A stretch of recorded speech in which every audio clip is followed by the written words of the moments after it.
feel you. Oh, we live. Check Okay. that out. All right, we're back with another episode of What's Your Grind, and I'm Melissa, your host, owner of Southern Sweet and Sassy, and joining us tonight is once again Donnell, as well as Annette. Annette, go ahead and introduce yourself. Hi, everybody. I'm Annette Whittenberger. I am the founder of A Wild Ride Called Life and host of the True Sweet Hide podcast, as well as a Army retired veteran.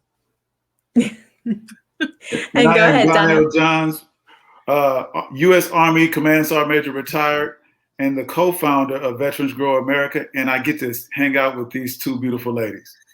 Yay. Okay. All right.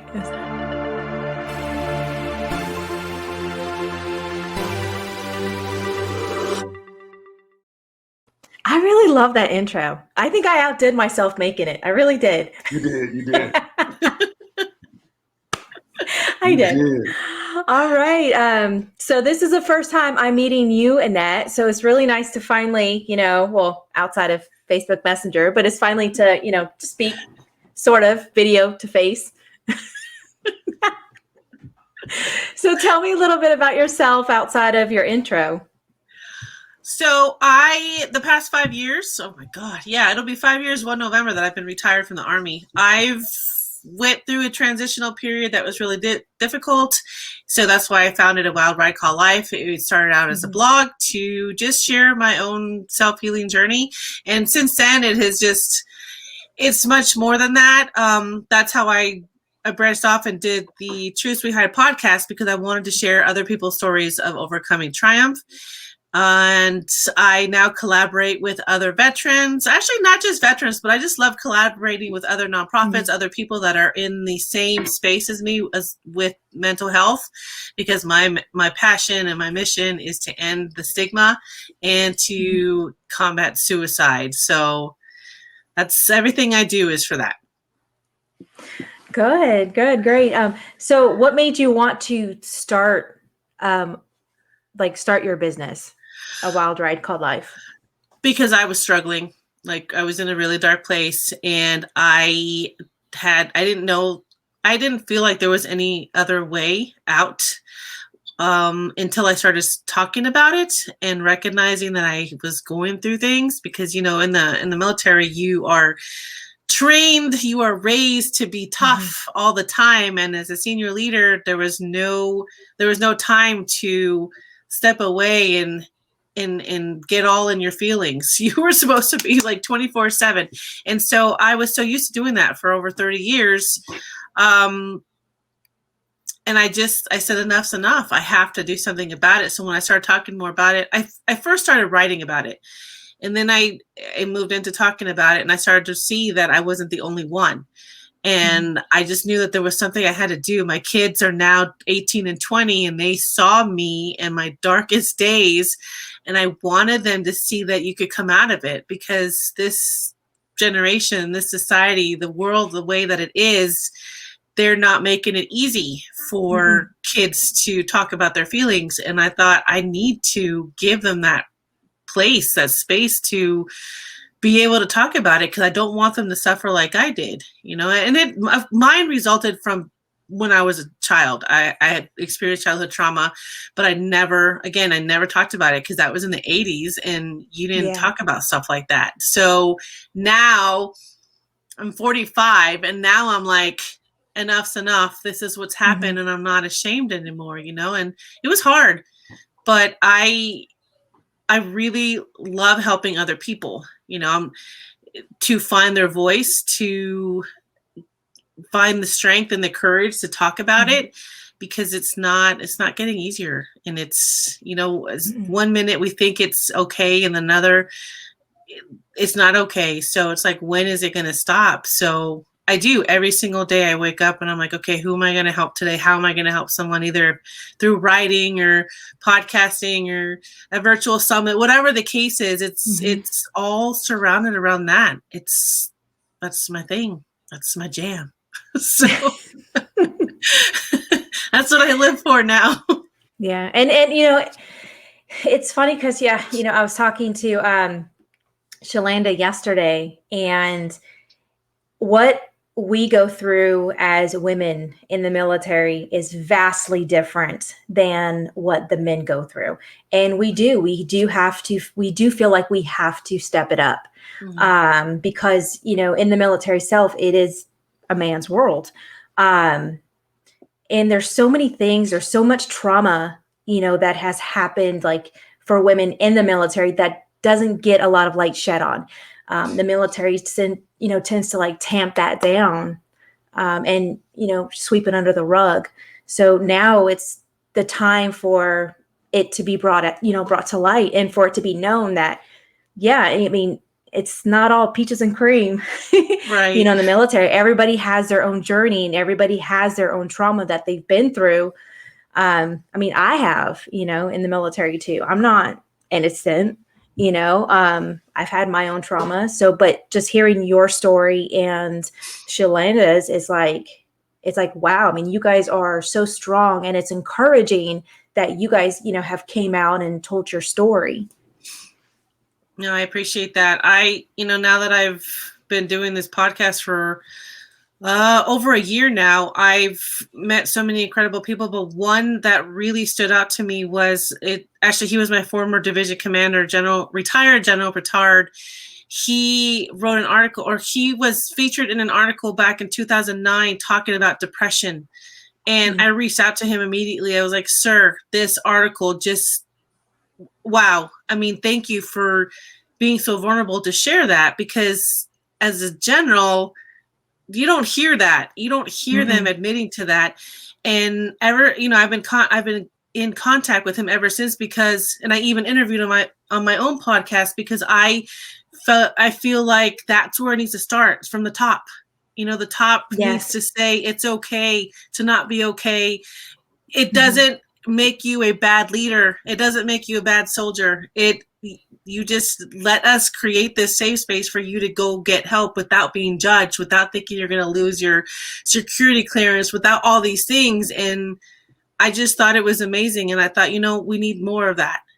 Yeah. And I'm sure, Sergeant Major, you would have done the same thing. You would have said, hey, let's have this conversation. Let's show you that this doesn't define you, And so, because that's how I lived, I was just too afraid. I used to go in secret. I used to say I was going to a dentist appointment, but I was trying to go get therapy at TRICARE, or at I forgot what it's called now. Anyway, it was on base, but I didn't want anyone to see my car. I was that ashamed, like that embarrassed, and it shouldn't be that way. It shouldn't be that way at all. And as a leader, as a retired sergeant major, I used to talk to my soldiers all the time and let them know it was okay.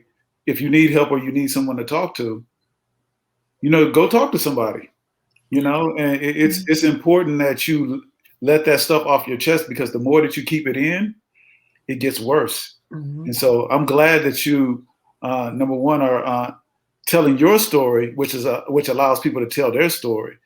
Tell me about, so May 1st, you're going to be at the Veterans Business Expo. Tell me why you want to be there, and what are people going to get from the wild ride called life when they come see us? Oh my gosh, so excited. My first vendor event ever. I collaborated with another Army vet, Donald Dotson of Dotson Designs. He does amazing leather work. What started off as him just making me a bag with a wild ride called life on it turned into this ginormous collaboration. And what we've done is, he does all the work. I tell him, hey, I want this. And he's like, okay. So bookmarks, keychains, whatever, it's all handmade leather. He does this all by hand. But what we're doing is part of the proceeds from every single purchase is going to be donated to a nonprofit. We're going to choose different nonprofits, because I work with several nonprofits. Those nonprofits are providing therapy for veterans and their families, because I used one of them. I actually used one of their therapists from Hicks Strong nonprofit. Their son committed suicide 2 years ago. And so they're really passionate on providing resources. So that's what we're going to do. So, I'd like to make it known that, yes, I'm collaborating and we're making merch. People make fun of me, merchandise, whatever. But all those things is not for me to be like, hey, I'm going to go buy a new computer. This is so I can give back. Yeah. But you're going to look at a wild ride called life and you're going to think it sure is. But I remember that but I'm still here. So it's just, you know, you're representing, yes, but you're also doing it for a cause, you know, and yes. So that's so exciting for me. Like I could cry. So yeah, that's what we're gonna do. I know I'm so passionate about it, and I just love working with Donald because he's so passionate about it. So it's like we created this brand, and I never thought I would have a brand 5 years ago. Never. So that's what it turned out to now. So yeah, not all. I'm sorry. Part of the proceeds from every one of them are going to go to separate nonprofits. So because I'm not a nonprofit and I never will be. Because I want to work with other nonprofits. I have a special, way I want to run things, and that's how I decided to do it. You know what? That's awesome. It is great to see you grow over the last year that I've known you. It's hard to believe it's been a year when I met you and we had a conversation and talked about what you do for the community. And you're the first organization that really looks at some of the issues that we have as a community and paints a picture of it's okay to not be okay, but live your life and move forward, and understand that it's going to be a wild ride called life, Yeah. So I'm gonna ask you one last question, and this is a hard question. I don't know if you're going to be able to answer this question. So mean. He's so mean. So, how does my audience get in touch with you? Oh, that's so hard. You can go to awildridecalledlife.com.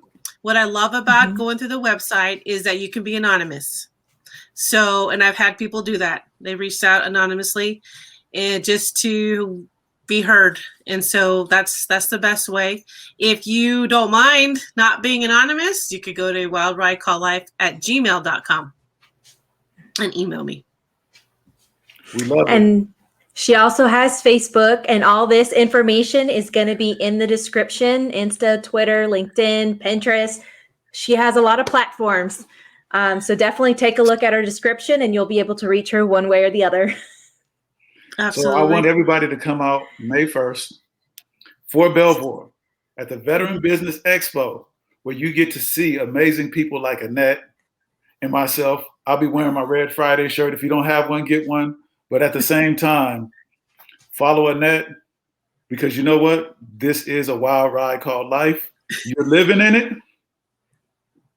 You're going to have issues. I promise you, because I've had them. Yeah. I went to go see someone. In fact, I go see someone myself. It's okay. And it's okay. You know what I mean?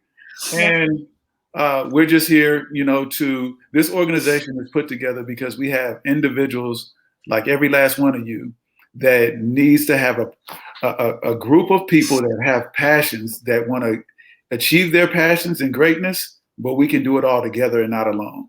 So thank you so much, Annette. Missy, you're amazing. But you know what? We got to go.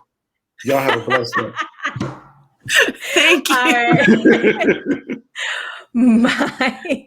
Until next time. There's one tomorrow night. See y'all 6 tomorrow. o'clock. All right. Oh, wait.